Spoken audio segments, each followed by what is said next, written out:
अस्सलाम वालेकुम दोस्तों, welcome to my YouTube channel. आज के इस दौर में आप सबने आर्टिफिशियल इंटेलिजेंस या एआई का नाम तो जरूर सुना होगा और बहुत से दोस्त इसको हर रोज तकरीबन किसी न किसी तरीके से इस्तेमाल कर रहे होंगे, क्योंकि ये आजकल तकरीबन हर सोशल मीडिया ऐप में मौजूद है। जैसे फेसबुक, व्हाट्सएप और इंस्टाग्राम में मेटा एआई, ट्विटर या एक्स में ग्रुप, माइक्रोसॉफ्ट एज में कोपायलट, गूगल सर्च इंजन का जेमिनी, ओपन एआई का चैट जीपीटी और इसके अलावा भी एक बहुत लंबी लिस्ट मौजूद है जो तकरीबन हर शख्स डायरेक्ट या इनडायरेक्ट वे में इस्तेमाल कर रहा है। और इस तरह की टेक्नोलॉजी की बेस पर ऑपरेट करने वाले ह्यूमनॉइड रोबोट्स की नुमाइश भी अक्सर बेशतर ममालिक में होती रहती है जो इंसानों की तरह काम करने की भरपूर कोशिश करते नजर आते हैं। लेकिन आज मैं आपका तारुफ ऐसे रोबोट्स से करवाऊंगा जो आने वाले कल में मुमकिन तौर पर हर इंसान की रगों में खून के साथ बहेगा, एटमॉस्फेयर की सफाई करेगा, पीने के पानी को साफ करेगा। इनको कहा जाता है नैनो रोबोट्स या फिर नैनोबॉट्स। नैनो रोबोट्स या नैनोबॉट्स को समझने से पहले हमें जानना होगा नैनो टेक्नोलॉजी के बारे में।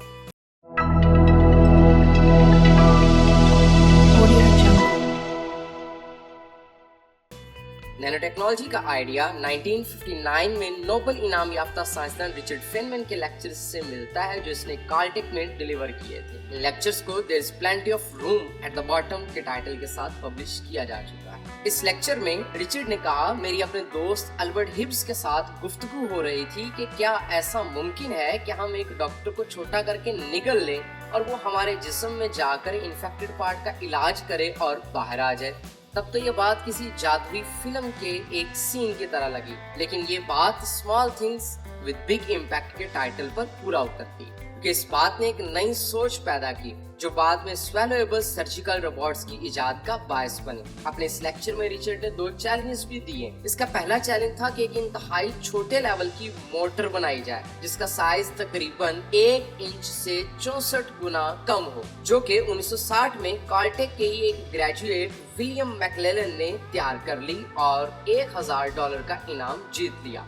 दूसरा चैलेंज इंतहाई छोटे दर्जे पर जाकर लिखाई करने का था, जो कि किसी किताब के एक पेज को 25,000 गुना छोटा करने के मुतरादिफ था, जिसमें पूरा एनसाइक्लोपीडिया ब्रिटानिका को एक पिन के हेड पर लिखना मुमकिन बनाया जा सके। ये चैलेंज 1985 में टॉम न्यूमैन नामी शख्स ने जीत कर इनाम अपने नाम किया। इस तरह मजीद रिसर्च ने एक नई ब्रांच नैनो टेक्नोलॉजी को जन्म दिया। नैनो टेक्नोलॉजी का वर्ड सबसे पहले नोरियो टैंगुची ने 1974 में इस्तेमाल किया। इसमें nano 1 billionth of a metre को जाहिर करने के लिए इस्तेमाल किया जाता है और टेक्नोलॉजी किसी चीज के प्रैक्टिकल यूज को कहा जाता है। नैनो स्केल का अंदाजा आप इस कंपैरिजन से लगा सकते हैं, जैसे कि एक पेंसिल की टिप का साइज तकरीबन 1 मिलियन नैनोमीटर होता है और एक आम बैक्टीरिया जो है ये तकरीबन 1000 नैनोमीटर की जिसामत रखता है। इसके अलावा इससे छोटे लेवल पर अगर हम चले जाएं तो बहुत से वायरस, प्रोटीन्स और एंटीबॉडीज, डीएनए वगैरह भी हमारे पास नैनोमीटर से बड़े होते हैं।